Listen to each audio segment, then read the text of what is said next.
Welcome back to Rapid Films. Today I will show you an episode from the 2022 series Roar, titled The Woman Who Was Kept on a Shelf. Spoilers ahead, watch out and take care. Once upon a time, there was a pretty little girl whose mother would sign her up for every beauty pageant in town. Her mother would always say, if I had to choose between you being smart and you being beautiful, I would choose beautiful every time. And those words stuck with the kid. The little girl grew up to be the beautiful Amelia, a runaway supermodel with a bright future ahead of her. She is very successful at her job, but she also finds it quite boring. The hours are abusive, and she is constantly bothered by creepy photographers. It is during one of her many fashion shows that Amelia meets Harry, a handsome millionaire. The two of them begin a passionate relationship, and soon Amelia is moving into Harry's giant mansion. She thinks her life is almost a fairy tale. One morning, Amelia is woken up by some strange noises coming from Harry's office and goes to check what is going on, finding her boyfriend putting up a giant shelf on the wall. This is rare for Harry because he usually prefers to hire a professional, but today he claims to be inspired. The shelf is not for his books or trophies.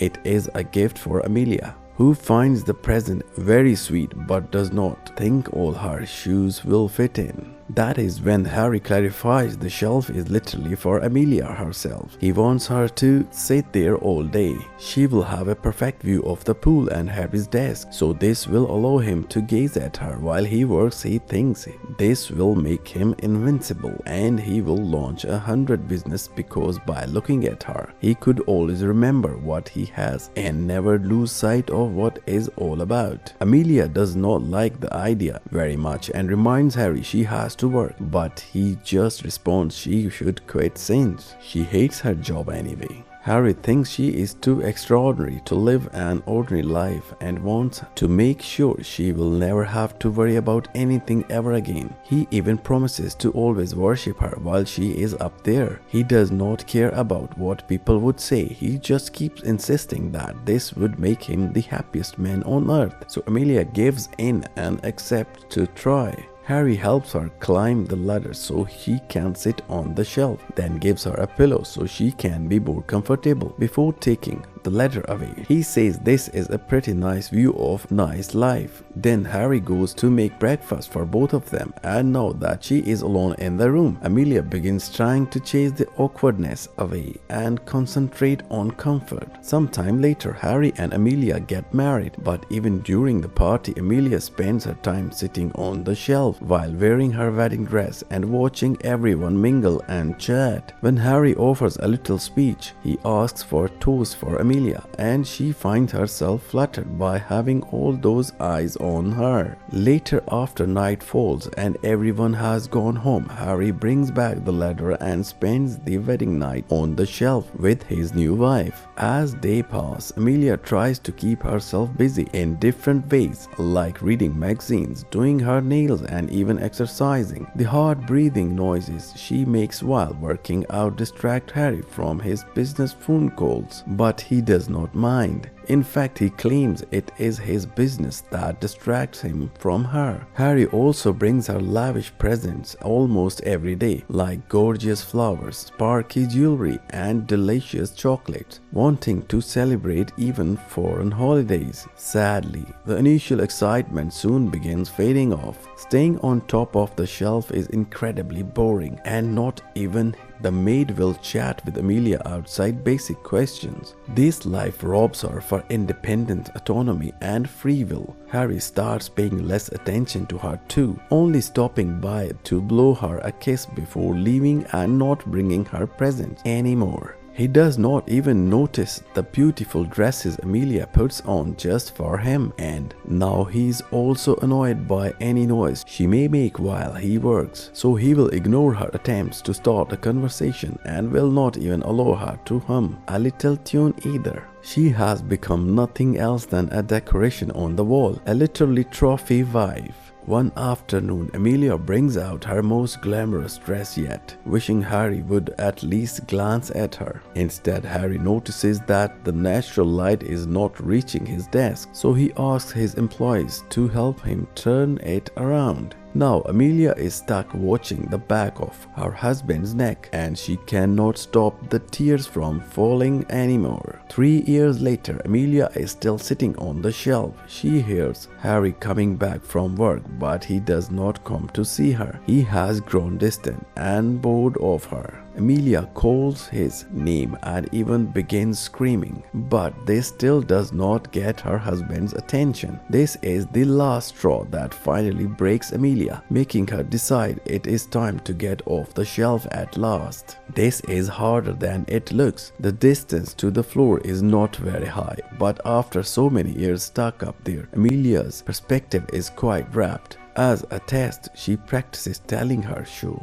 that she wants to break up, then throws it out. But seeing it fall only makes her fear worse. However, she is determined to leave, so she practices with the second shoes and accepts she has to take a leap of faith. Amelia slowly begins to make her way down until she cannot hold on the shelf anymore and falls to the floor. From Amelia's perspective, it is a long, scary fall, but she actually makes it to the floor quickly and unharmed except from some soreness. It is hard to walk after years of not doing so with legs that have become atrophied. So Amelia uses furniture to help her stand up before slowly and awkwardly walking outside, ready for an eye-opening experience full of self-discovery. Feeling the breeze on her face again delights Amelia, and soon she begins exploring like a baby, seeing the world for the first time. Whirling around the happiness, Amelia touches the pool water, throws out a bunch of tennis balls, and dances through the house's corridors before putting on her shoes to go to the street and climb inside the mail truck, which takes her downtown. When she reaches the city, her eccentric behavior continues as she gains confidence in her walking to move quickly and finally feels like she is part of society again.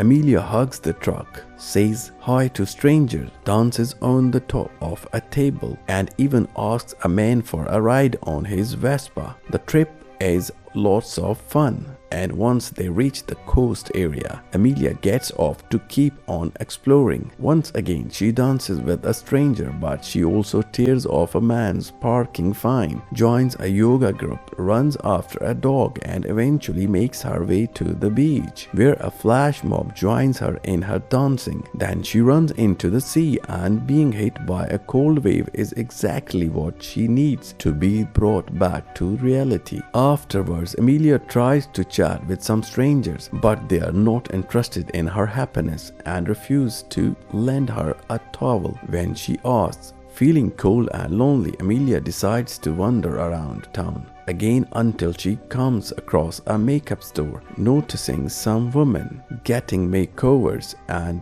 the state of her own face on the reflection in the window. Her mascara has run and her concealer has all washed away. Wanting to feel pretty again, Amelia enters the store and uses the free samples to clean up her face, instantly feeling better when she does not look disheveled anymore. One of the clerks, Jordan, is impressed by Amelia's makeup skills because she works here, yet it took her a while to get that good. Jordan wonders if Amelia is a makeup artist, so Amelia quickly corrects her and explains her job is to sit like a trophy for a millionaire. Surprisingly, Jordan does not judge her for it because her mother taught her that what matters is to be happy. Amelia replies by sharing her own mother's beauty over brain philosophy, and Jordan tells her she does not have to choose, she can have both. This means a lot to Amelia to hear because she never thought of it that way.